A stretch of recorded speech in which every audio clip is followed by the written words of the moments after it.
मी असं वाटतं की आजकालच्या काळात ना आपण जेवतो मन लावून नाही जेवत बघ. आपण कायम कुठेतरी डायव्हर्ट झालेलो असतो आणि त्याच्यामध्ये आपलं लक्ष फार असतं. आणि वाढलेल्या पानामध्ये नेमके काय काय पदार्थ असतात हे मी सांगण्याचा त्या कवितेमध्ये प्रयत्न केला. आणि जेवलं कसं पाहिजे तर मस्त ठोकावी मांडी आणि वर न्यावी बाही. मस्त ठोकावी मांडी आणि वर न्यावी बाही. अहो चवीने खाणं सुद्धा काही खायचं काम नाही.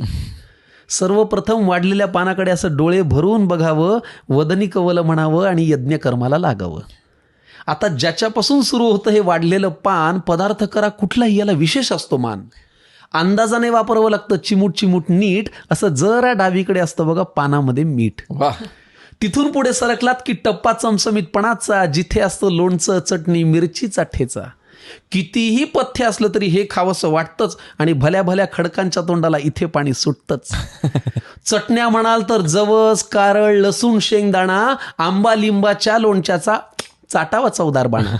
हा ठेचा आयुष्यात जेवढ्या खाल अनुभवाची साठवण होते, पण ताटातला पोटात जास्त गेला की सकाळी मात्र आठवण होते. क्या बात आहे. आता जिच्यासाठी चाले सगळा प्रपंच धंदा नोकरी, पानाच्या अगदी मधोमध ती पोळी आणि भाकरी. गोल गोल गरम गरम अशी आईनेच पानात वाढावी, पापुद्रा काढून आतली खमंग वाफ आपण काढावी. मग मनसोक्त जेवणाऱ्यांना मुळी नसतं डाएटचं कारण इथून पुढे येतं पानात ते चिंच गुळाचं वरण.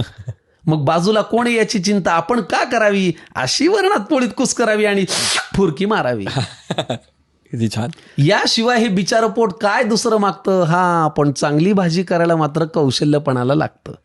चिरलेली, निवडलेली, वाफवलेली किंवा भरलेली. काहींच्या घरी तीही पण असते हो, कालची थोडी उरलेली. उगाच जास्त क्रेडिट त्या कोंबडी बोकडांना गेलंय. या भाज्यांनी आपलं जगणं सांगतो खरं समृद्ध केलंय.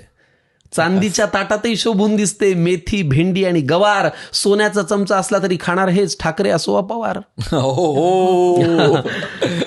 मग पुढे एकदा पोट भरलं की सुटतं हे अवघड जगण्याचं कोडं.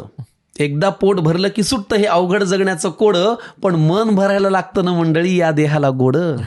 मग एवढं जेवणही राखावा बरं आग्रह करणाऱ्याचा मान, आणि चाटून पुसून स्वच्छ करावं ते वाढलेलं पान. मग ढेकर देऊन पलंगावरती देह टेकवावा थोडा, इतक्यात कुणीतरी आणून द्यावा लवंग खोचलेला विडा. हेच ते वैभव आहे ज्यासाठी सगळे कष्ट करतो, पण समोर आल्यावर मात्र न जेवता फक्त पोट भरतो. त्यामुळे हे रक्त पिणारं यंत्र तुमचं जरा बाजूला ठेवत जा आणि पानावर जेव्हा बसाल ना मंडळी तेव्हा मन लावून जेवत जा. मग 5 वर पंखा करून झोपण्याचं सुख असं सांगून थोडंच कळावं. आणि असंच वाढलेलं पान देवा रोज सगळ्यांना मिळावं. असंच वाढलेलं पान देवा रोज सगळ्यांना मिळावं. अशी ही वाढलेलं पान नावाची एक नुकतीच मस्त गरम गरम